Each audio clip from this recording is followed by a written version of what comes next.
This episode is sponsored by Well Balanced Nutrition and 360 Health. Welcome to the Health Geeks Book Club podcast. Listen in as Kristen Norton and Eleanor Russell review all those great health and wellness books you've been wanting to read or you have read and want to talk about. Here's Kristen and Eleanor.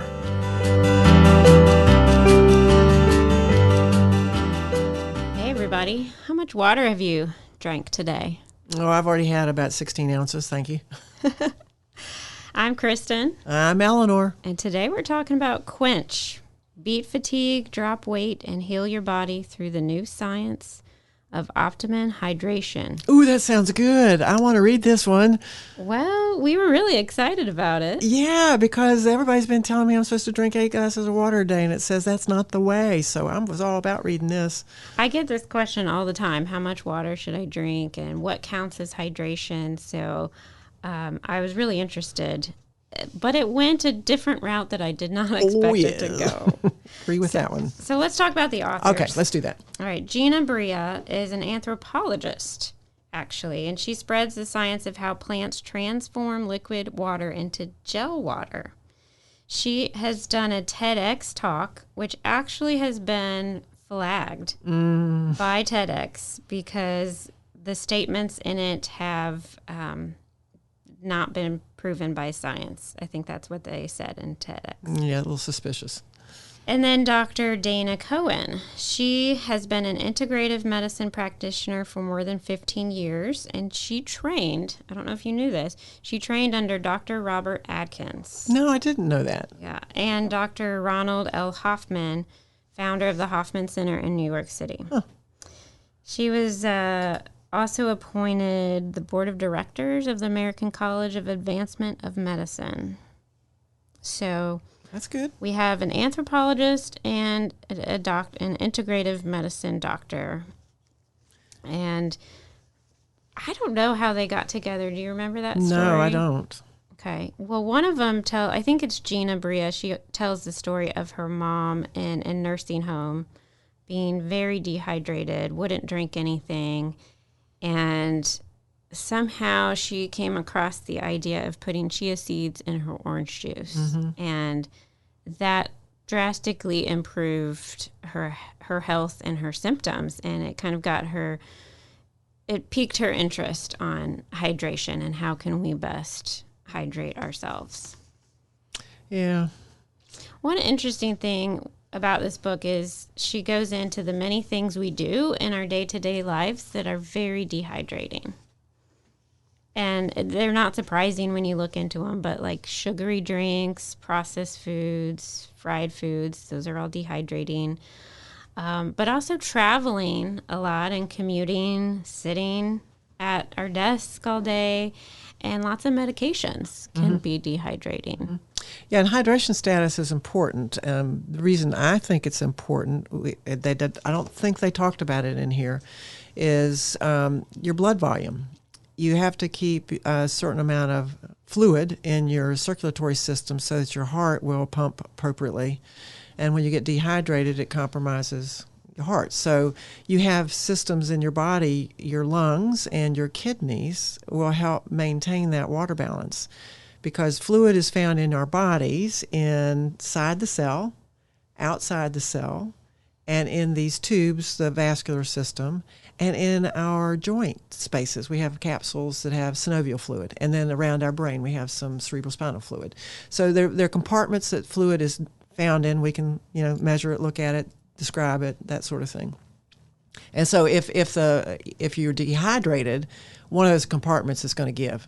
And so a lot of times if you notice your skin wrinkling a little more, they call it tinting, and if you go to the doctor, sometimes they'll pick up your skin, and if it stays up, they're going to say, ooh, let's get some fluid in this person, they're dehydrated.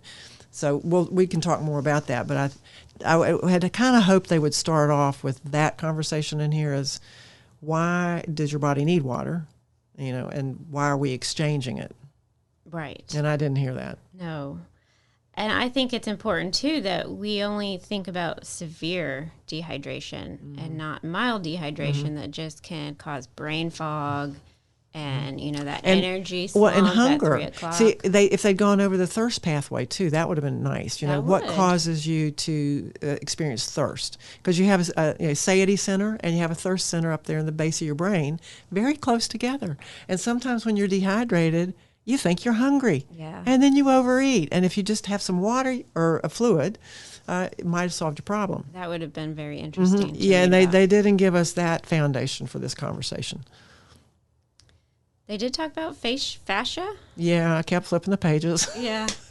I didn't know much about this, but it's a type of connective tissue that extends to almost every corner of the body and kind of responsible for holding it all together. Yeah, sort of way. Yeah, yeah. Fascia is connective tissue. And we have different kinds of connective tissue. Fat is a type of connective tissue, and we've talked about that in our other books. But what I think they're talking about here is reticular fascia. There's also fascia in your tendons. There's a fascia that wraps around your muscles. It holds the muscle bundle together so that when it does its action, you get the force on the bones like you want to. So it's a fascinating type of tissue. And it holds fibers, and it holds cellular stuff. There are wandering cells that wander through the fascia. And there are electrolytes and proteins and cellular fluid. So there's a matrix, and it is an interesting tissue. I will give them that. And the authors say that this tissue can get dehydrated. And that's true because it does. It's in like underneath your skin, the epidermis. The dermis is a fascial compartment, and if there's not water in there, it's not plump, and so things can't move. And it's not necessarily related to the water that we drink.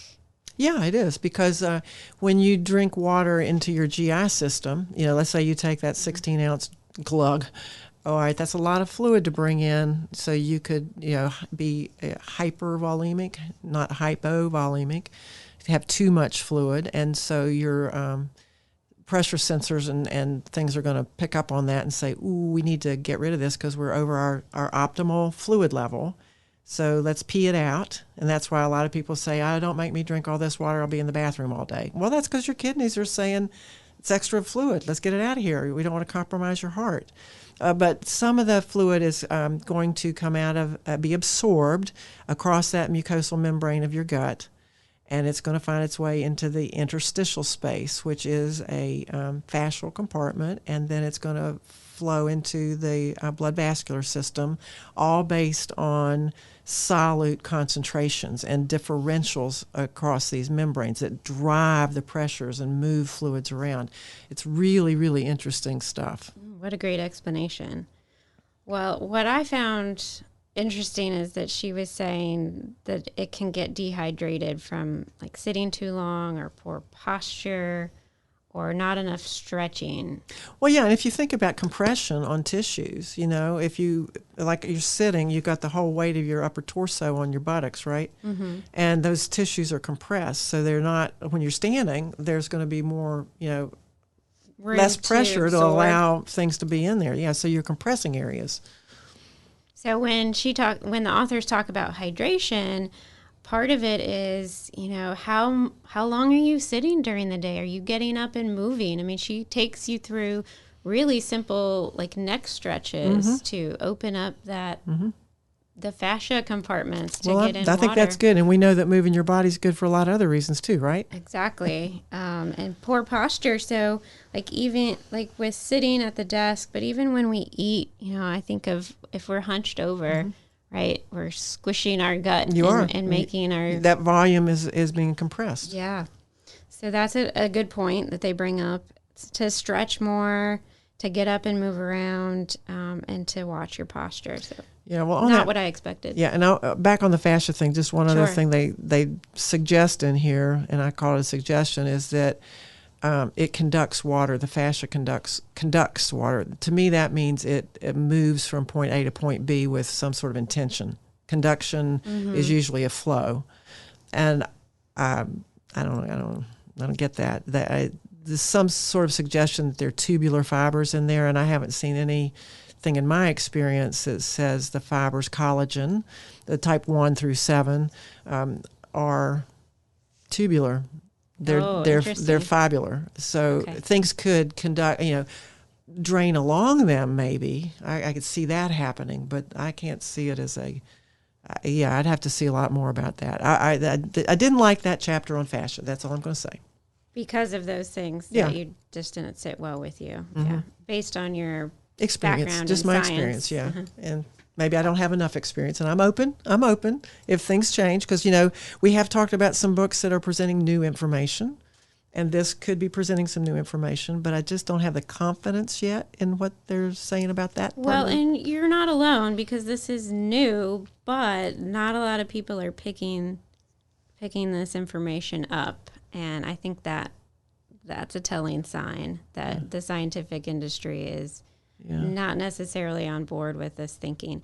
And going in that direction, they also introduced this idea that there's a fourth phase of water. Oh, yeah.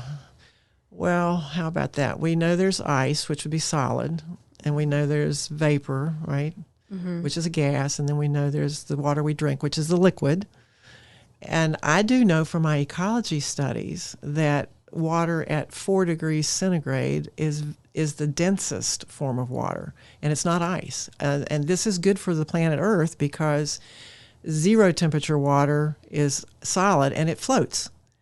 And if the densest form of water was zero, that means we would freeze things from the bottom to the top, and life would be very difficult on Earth, because in our water systems, you can have a cap on your water, and there's liquid water underneath, and the fish and all the things that are in there, the plants and the stuff that has to survive, can make it. So I can say that maybe you want to say 4 degrees centigrade water is a different state of water. I'd say, yep, okay, I'm with that. But this gel state, I don't know what they're talking about.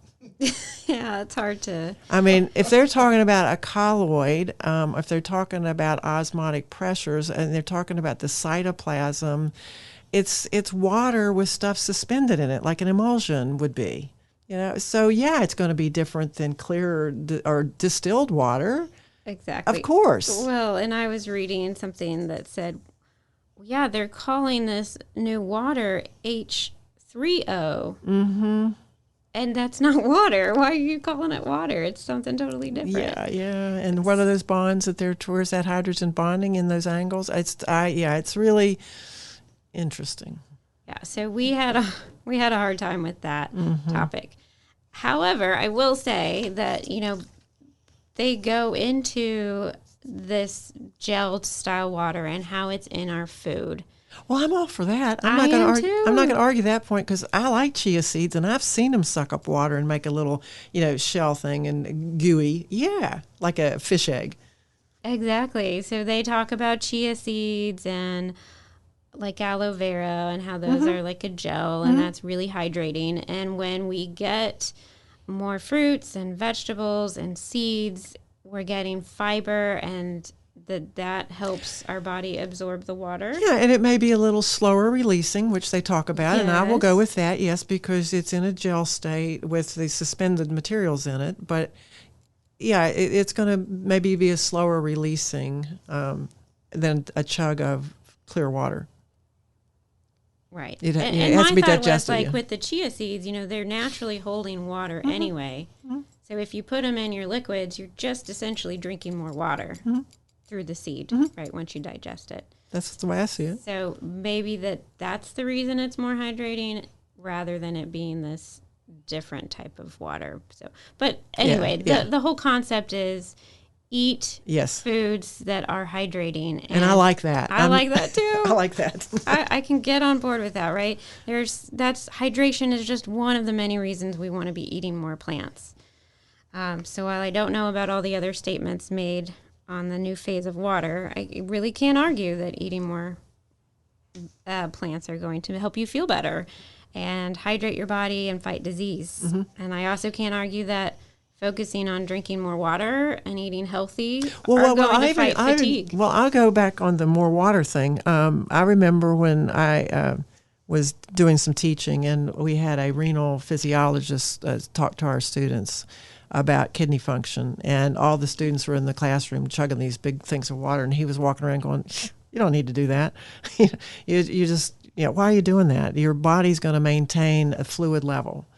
And so from that point of view, I would say I agree with him as well.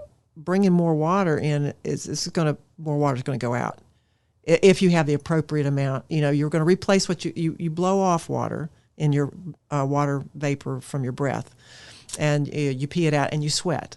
So there are places that your water's leaving your system. You got to replace that to keep that volume up. So you definitely want to do replacement water. Right, and I've heard that's about 1.5 liters if you're a typical sedentary person. Yeah, it's pretty interesting how much insensible water loss we have that you don't even know you're losing just because the air is taking it out of your skin.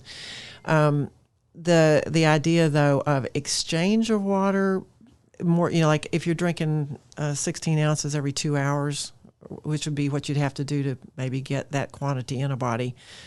Maybe it's making an exchange down there at the cellular level and helping move toxins out a little faster. So I'm willing to say, that could work in my understanding. So, but replacement water is one conversation, and then wait, let me stop you. So you're saying, getting extra hydration for terms of what the public kind of understand is like for detoxing, right? To help move things through the body and out of the body. Yeah, you're going to work your kidneys a little more. Okay. And your kidneys are detox organs because they're going to make a decision about we need to retain this or we need to get this out of here. They're beautiful organs. But you also don't want to wear your kidneys out, and your kidneys can be damaged. You can lose like 90% of your kidney function before you know it. And that's what's so troubling for people that find out they have kidney disease and, I have to go on dialysis? And it's not like you have years to figure that out. Right. So once you have detected it, it's usually advanced. So you do want to take care of your kidneys. Replacement water. Well, okay. Yeah. Yeah. Yeah, because like I said, the chambers of your heart are based on volume. When the ventricles fill, the ventricle stretches and then it contracts. Mm-hmm. And so if there's not enough fluid coming into that chamber, it's not going to stretch enough to get a healthy contraction. So that's where I see fluid is huge. Right. And I like, though, that we are reminded with this book that it's not just about drinking water. We get water from our foods, which is overlooked. And when you're eating a healthy diet, you get more water. There's something to electrolytes, having a little bit of salt in your diet. And that's what I was talking about. The movement of water is based on electrolytes and dissolved substances. The electrolyte balance will drive sodium and potassium across the membrane. You say, we have to pay attention to electrolytes. If they get out of whack, you don't move fluid. Right. And suspended things inside a cell can create osmotic pressures that move fluids too. So you've got diffusion, which is passive movement based on concentrations, and you've got osmotic pressure when you have a membrane that's selective and only allows certain things through. And then you've got little channels that have to be controlled either electronically, like in nerve signaling and conduction. I mean, this is fun stuff, but they didn't really get into that in this book. So do you, I know what my opinion is, but do you think that salt needs to be like in our water, or just having it in our diet is enough? Oh, I think in our diet. Unless I'm exercising. If I'm out doing endurance exercising, I'm going to need some electrolyte replacement, definitely. Right, like runners. Oh, absolutely. And maybe even a fitness workout. If you're sweating, your electrolytes are going to get a little bit out of kilter. Right. But you know what I really dislike? Sports drinks. Because they add the electrolytes, but they add a ton of sugar. Not all of them. And it depends. This is interesting. When they're sold as a replacement for a soft drink, I totally agree with you. The sports drinks should not be used as, a thirst quencher. Oh, yeah. My dad drinks them just for fun. And people kind of get the idea that, I shouldn't drink soda, so I'm going to be good. But that looks like it's a safe drink, and it's not carbonated, so that's going to be good for me. And it's got artificial color in it. It's got, I hate artificial colors. Yeah, it's got the color, it's got the sugar and all that, and they're not moving at the level that you need that carbohydrate. Now, if you're an endurance, because 360health4u.com is where you find me, and I can help you support your athletic workouts with my sports nutrition products. And I do have a couple of hydration products, and we would suggest them for either a fitness workout or for an endurance workout. And if you're doing an endurance workout, you're going to need some carbohydrate replacement. If you're a marathon runner and you're out for 4 hours, or a biker or a cycler, we're going to have to give you some energy source in that, because you'll tap out your glycogen stores in your own body and you will not be able to function at your optimum. And I'm guessing they don't have those nasty They do not. artificial colors. And as a matter of fact, the Olympic athletes that we talk to every Saturday at 10 o'clock talk about, we can't take just any supplement because we're tested at random and our whole careers are busted if we can't compete. Yeah. So Eleanor Russell, 360health4u.com. And Kristen, you're talking to people about water. What is your company? Yes, I'm with Well Balanced Nutrition, where we do nutrition coaching. We help people make lifestyle changes one baby step at a time. A lot of that has to do with getting back in the kitchen, cooking, enjoying your food, having more plants in your diet. So if you're interested, we have a free webinar every month. Go to our website, wellbalancednutrition.com, to get to know Well Balanced Nutrition and see what we're all about. Yeah, and so you don't recommend sodas, right? And you don't recommend sports drinks unless it's mine for somebody that's an athlete. Exactly, yeah. I think that the electrolytes are very important, and I just think the added color and sugar are not necessary. Not necessary. Well, on the salt conversation, though, a lot of people restrict their salt, and a lot of people are now using these Mediterranean salts, these fashion salts that come in all different flavors. Like Himalayan sea salts? Yeah, all those. And they don't have iodine in them. Yeah. So what we're finding is, when we want to look at hydration and thirst and metabolism, our thyroids are important, and iodine is critical for your metabolic hormones. So I would be careful with, salt's a good conversation. Maybe there's a book about salt. Yeah, that's a good point. Well, she says that we should put salt in our water. That's not something that I've done. And we talked about it in sports drinks. But do we feel it's necessary to just drink salt water? Nope, I don't. Yeah, I don't either. I think in your diet, you're probably going to get your salts. If you don't, I guess, if you're dehydrated, maybe some salt will help retain the water. Right, if there's that imbalance that's there a little bit with your electrolytes. Yeah, I could see that. But I think you're going to get it in your foods, the amount that you're going to need. And we know that blood pressure regulation has something to do with excess salts, right? So I would take that with a little caution. Right. So overall, the basis of Quench is to, get your water from foods and to move your body. Mm-hmm. Yeah, and we're behind that part of it. Yeah, this simple little, their Quench plan has 3 parts to it. They say absorption, get your maximum absorption from the water you drink. Okay, agree with that. Water from food, and move. I just don't understand how they wrote this book to get to that. Right. The practical pieces are good. The science or the explanation behind it, we question. Yeah. So would you recommend this book? No. Yeah. I'm on the same page as you. Yeah. So there you have it. That is our review and discussion about Quench. We think you should drink your water. We think you should move your body. And read another book. And read a different book. I like it.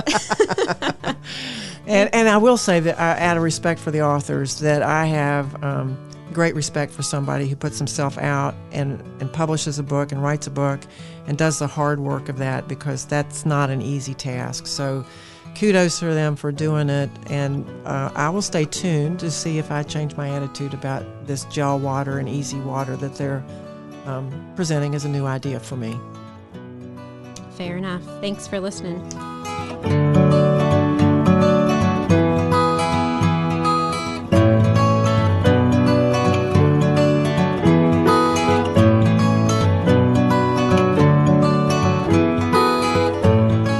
Views and opinions stated in this podcast are solely those of the contributors and are not necessarily those of our distributors or hosting company. This podcast is copyrighted and no part can be reproduced without the expressed written consent of Kristen and Eleanor.